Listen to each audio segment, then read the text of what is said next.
Praise the lord. సాధారణంగా పిల్లలకు బైబిల్లోని భక్తుల పేర్లు పెడుతుంటారు.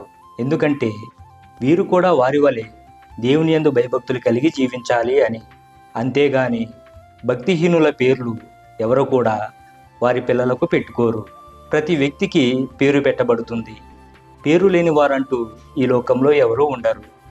కొందరికి వారి యొక్క వ్యక్తిత్వాన్ని బట్టి హాస్యంగా పేర్లు పెడుతుంటారు.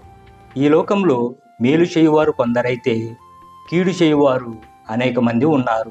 కీడు చేయ పన్నాగములు పన్నువారికి తంటాలమారి అని పేరు పెట్టబడును అని సామెతల గ్రంథము 24వ అధ్యాయము 8వ వచనం తెలియజేస్తుంది.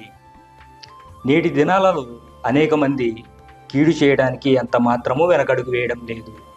మేలు చేయడానికి మనసు రాదు కానీ కీడు చేయడానికి మాత్రం ముందు వరుసలో ఉంటున్నారు. ఒకనికి కీడు చేయడానికి పన్నాగములు పన్నుచు తీరిక లేకుండా ఉంటున్నారు. కీడు చేయువారు దేవుని సంబంధులు కారు, వారు దుష్టుని సంబంధులు అని వాక్యం మనకు తెలియజేస్తుంది. దేవుని యందు ప్రియ సహోదరుడా సహోదరి, నీవు ఇతరులకు కీడు చేయడానికి పన్నాగము పన్నుచున్నావా? నీవు ఏ విత్తనాన్ని విత్తుతావో అదే పంటను కోస్తావు అని గుర్తుపెట్టుకో. ఇతరులకు నీవు కీడు చేసిన ఎడల ప్రతిఫలంగా కీడే పొందుకుంటావు.